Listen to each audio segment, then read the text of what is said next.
narcotráfico en Honduras cobra protagonismo a fines de los años 70. Surge con los militares y la muerte en ese entonces de los esposos Mario y Mary Ferrari, que manejaban una empresa de contrabando de esmeraldas, cocaína y tráfico de armas, en asocio con el hondureño Ramón Mata Ballesteros, según reportes oficiales de la época difundidos en la prensa local e internacional.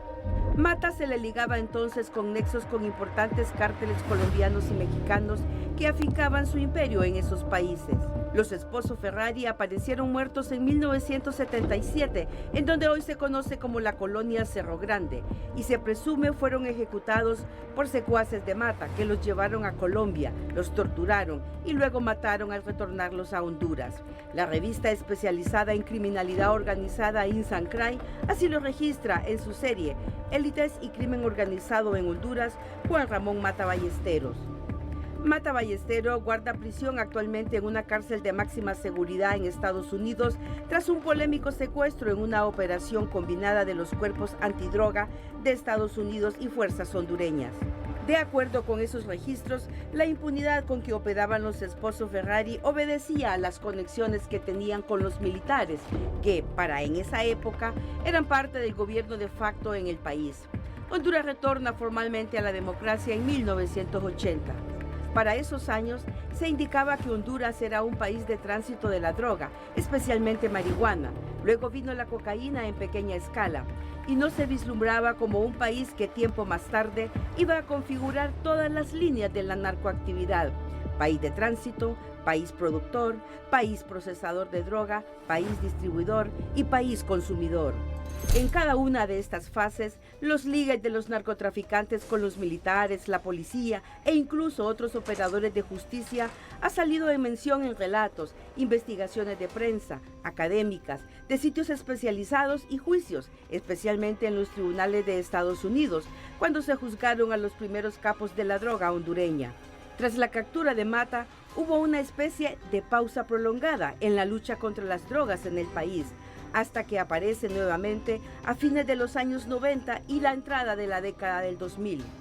Ya se habla de pequeños grupos de transportistas de droga que luego van escalando hasta convertirse en grandes transportistas con conexiones regionales e internacionales que Estados Unidos llama carteles del narcotráfico. Entra así la época de mafiosos hondureños como José Israel Pineda Duarte, alias Paico, Jorge Aníbal Echeverría Ramos, conocido como Coque, líder del Cártel del Atlántico, el Cártel de los Monte Bobadilla, el de los Cachiros, los Valle Valle, el Cártel de los Hermanos Sardón y personajes como Winter Blanco, Héctor Emilio Fernández Rosa, conocido como Don H, Carlos Arnoldo el Negro Lobo, Víctor Hugo Díaz Morales, alias El Rojo, Arnulfo Fagot Máximo, Freddy Nájera, Midense Oquelí, Giovanni Ramírez Fuentes. Se suma a esos y otros nombres el Cártel de los Hernández, como se le conoce a los hermanos Tony y Juan Orlando Hernández, último a punto de enfrentar un juicio por narcotráfico en Nueva York, mientras su hermano Tony, exdiputado, cumple una condena de cadena perpetua por el mismo caso. Todos estos personajes y los cárteles que representaban ya no solo eran locales, tenían conexiones regionales y transnacionales, como el Cártel de Sinaloa, la familia michoacana, los Zeta, el Cártel de Juárez, el de Tijuana, en México, y los cárteles colombianos de Medellín, de Cali, los urabeños, el Cártel de los Soles en Venezuela, entre otros. Honduras se volvía país estratégico para los mafiosos. El país se fue dividiendo así en territorios controlados por los cárteles, que a medida que sus líderes eran capturados y trascendían los primeros juicios en cortes de Estados Unidos y una que otra operación local en el país, la población dimensionaba cómo la penetración de la narcoactividad se había desplazado por el territorio. En el litoral Caribe y Atlántico, en departamentos como Colón, Atlántida, Cortés, Gracias a Dios o La Mosquitia. En regiones de Occidente, como Copán, Lempira, Santa Bárbara, en la región nororiental de Olancho. Y a medida que estos cárteles fueron golpeados, desmantelados, extraditados o se entregaron en forma voluntaria a sus principales líderes, su reacomodo se extendió a otras zonas del país, el oriente, el sur, el centro, el norte. Y en esa evolución han sumado a su estrategia a las maras y pandillas, quienes se convierten en sus principales brazos de distribución en el narcomenudeo y en las acciones de lavado de dinero y activos. Las operaciones de las autoridades policiales y militares muestran que la mutación de los cárteles no cesa. El país ahora no solo cultiva marihuana, amapola u hojas de coca para procesar droga, también está entrando a la industria de las drogas sintéticas, destacando entre ellas el fentanilo, la droga que está causando cientos de muertes en Estados Unidos y preocupa a ese país en su fallida estrategia antidrogas.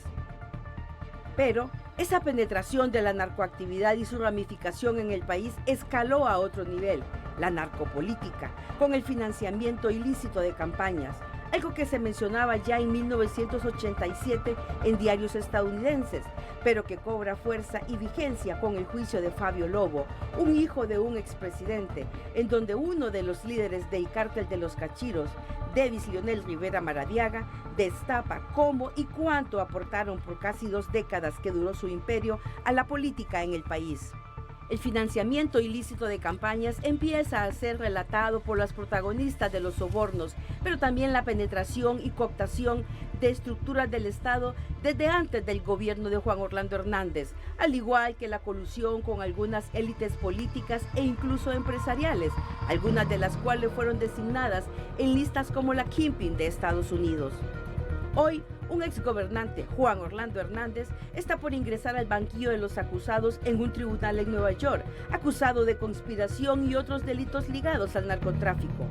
Su familia y su defensa pregonan su inocencia, conscientes que la batalla no será fácil.